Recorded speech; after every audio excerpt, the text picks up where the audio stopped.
जय हिंद दोस्तों, वंदे मातरम। बहुत बहुत स्वागत है आप सबका एक बार फिर से आपके अपने चैनल टेक्निकल पे। दोस्तों, दिन भर क्या रहा स्पेस, डिफेंस और इंटरनेशनल गलियारे से, चलिए इस वीडियो में एक-एक करके एनालिसिस कर लेते हैं। भारतीय वायुसेना लगातार अपनी ताकत को बढ़ा रही है। हाल ही में 83 LCA तेजस मार्क 1A एयरक्राफ्ट को मंजूरी मिलने के बाद 114 लड़ाकू विमानों की डील पर अब ध्यान लगाया जा रहा है। ये डील 1.3 लाख करोड़ रुपए की होगी।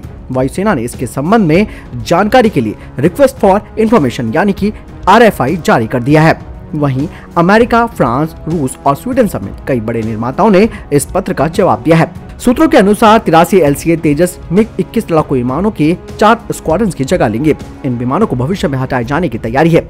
सूत्रों के मुताबिक अब ध्यान 114 लड़ाकू विमानों की खरीद पर होगा। RFI जारी करने के बाद वायुसेना जल्द ही रक्षा मंत्रालय के सामने एक्सेप्टेंस ऑफ नेसेसिटी यानी कि AON पाने के लिए प्रस्ताव रखेगी। मंत्रालय की मंजूरी मिलने के बाद सेना बड़ी संख्या में 4.5+ जनरेशन के लड़ाकू विमानों के अधिग्रहण के लिए तैयार हो जाएगी और ये विमान राफेल के बराबर होंगे। बीते साल राफेल भारतीय वायुसेना में शामिल हो चुका है और वायुसेना के प्रमुख air chief marshal RKS Bhadauria ji ने राफेल को 114 लड़ाकू विमानों के अधिग्रहण वाले प्रोजेक्ट से सबसे मजबूत दावेदार बताया था।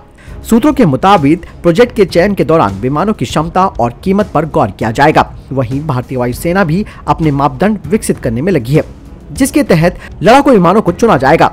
इसमें सिंगल और डबल इंजन वाले दोनों प्रकार के विमान शामिल होंगे। खास बात यह है कि जो विमान चुना जाएगा वो वायुसेना में करीब 4 दशक तक रहेगा। इसके साथ ही 114 विमानों को भारत में बनाया जाएगा। एयर मार्शल राजेश कुमार जी को स्ट्रेटेजिक फोर्स कमांड के नए प्रमुख का पदभार मिल गया है। आपको बता दें कि Kumar air marshal NS Dhillon की जगह लेंगे, जो 31 जनवरी को रिटायर होने वाले हैं। फाइटर पायलट NS ढिल्लन ने 1 अप्रैल 2019 को पद की जिम्मेदारी संभाली थी। राजेश कुमार के पास फिलहाल मध्यम वायु कमान के एयर ऑफिसिंग कमांडेंट इन चीफ की जिम्मेदारी थी। उन्होंने 1 जनवरी 2019 में इस पद का कार्यभार ग्रहण किया था। Air marshal Rakesh Kumar Israel में अवाक्स के वायुसेना प्रोजेक्ट मॉनिटरिंग टीम के लीडर रह चुके हैं। साथ ही एरोनॉटिकल डेवलपमेंट एजेंसी बेंगलुरु में भी भारतीय वायुसेना के प्रोजेक्ट मॉनिटरिंग टीम के डायरेक्टर भी रह चुके हैं। कश्मीर में लगातार भारत को परेशान करने की कोशिश में जुटा पाकिस्तान अपने सदाबहार दोस्त चीन तक नई सड़क बनाने जा रहा है। आशंका जताई जा रही है कि इस सड़क के जरिए चीन और पाकिस्तान साथ में मिलकर कश्मीर में भारतीय सेना की मुश्किलें बढ़ा सकते हैं। प्रस्तावित सड़क गिलगिट बाल्टिस्तान से चीन के शिनजियांग में स्थित यारकन तक बनाई जाएगी। बता दें कि गिलगिट बाल्टिस्तान भारत का अभिन्न हिस्सा है, जिसे पाकिस्तान ने अवैध रूप से कब्जा किया हुआ है। साउथ चाइना मॉर्निंग पोस्ट की रिपोर्ट के अनुसार वर्तमान में चीन और पाकिस्तान केवल काराकोरम राजमार्ग से जुड़े हैं। इस सड़क को 1978 में खुंजाबाद दर्रे में एक क्रॉसिंग बनाकर पूरा किया गया था। दुर्गम इलाके से होकर गुजरने वाली इस सड़क से चीन और पाकिस्तान की सामरिक जरूरतें पूरी नहीं हो पा रही थी। ठंड के मौसम में अत्यधिक बर्फबारी के कारण ये रास्ता बंद हो जाता है।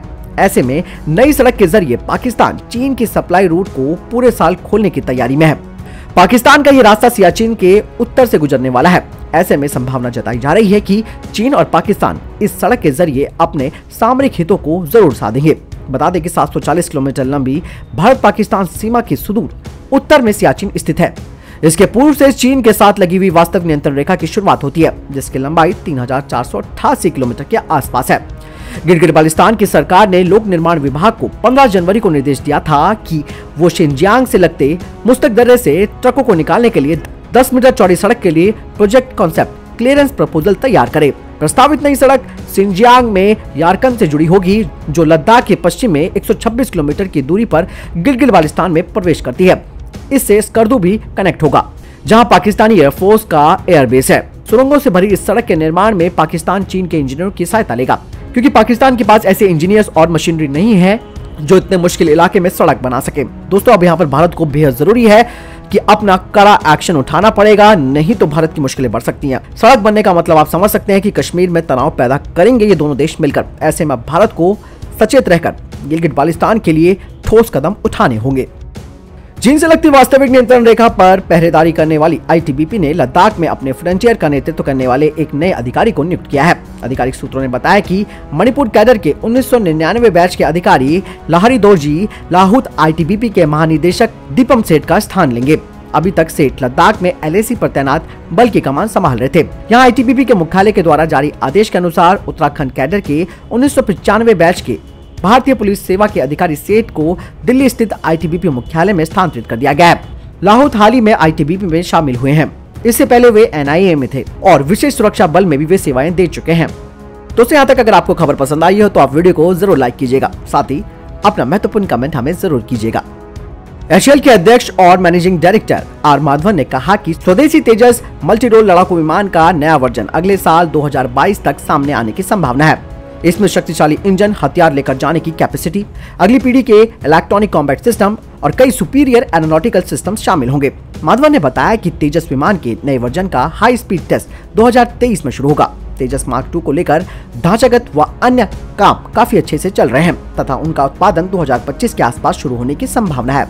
उन्होंने कहा कि इम्प्रूव वर्जन में बड़ा स्ट्रक्चर, लंबी दूरी तय करने की क्षमता के साथ ही बेहतर रखरखाव होगा। ये ज्यादा हथियार ले जाने में सक्षम होने के साथ ही अधिक मजबूत इंजन क्षमता और श्रेष्ठ युद्ध प्रणालियों से लैस होगा। साथ ही उन्होंने कहा कि रेंज और बेयरिंग कैपेसिटी बढ़ाने के साथ ही न्यू वर्जन तेजस मार्क 1 से ये अधिक शक्तिशाली होगा।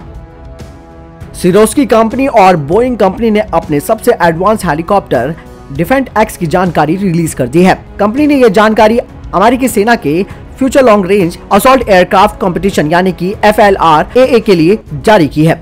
माना जा रहा है कि ये इतिहास का लंबे समय तक टिके रहने वाला हेलीकॉप्टर है। अब ये उम्मीद जताई जा रही है कि सेना FLRAA के लिए आवेदन इस साल दे सकती है। डिफेंड एक्स में कई खूबियां हैं। ये दूरी और लंबे समय तक टिके रहने के मामले में बेजोड़ है।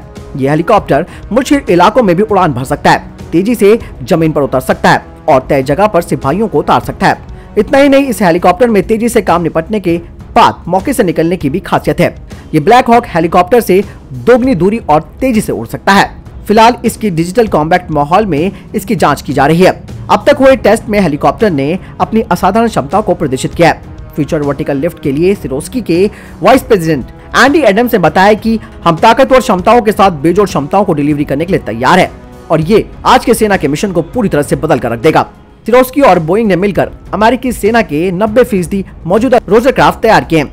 तो ये थे अभी तक के टॉप डिफेंस और स्पेस अपडेट्स। दोस्तों, आप में से जिन लोगों को वीडियो की नोटिफिकेशन नहीं मिल पा रही है, आप डायरेक्टली चैनल पर आकर विजिट कर सकते हैं। साथ ही दोस्तों, वीडियो के संबंध में कोई प्रश्न जवाब या आपका कोई सवाल है, आप कमेंट सेक्शन में लिखकर जरूर पूछ सकते हैं। इस वीडियो के लिए इतना ही, मिलता हूं नए वीडियो के साथ, तब तक के लिए जय हिंद, जय भारत।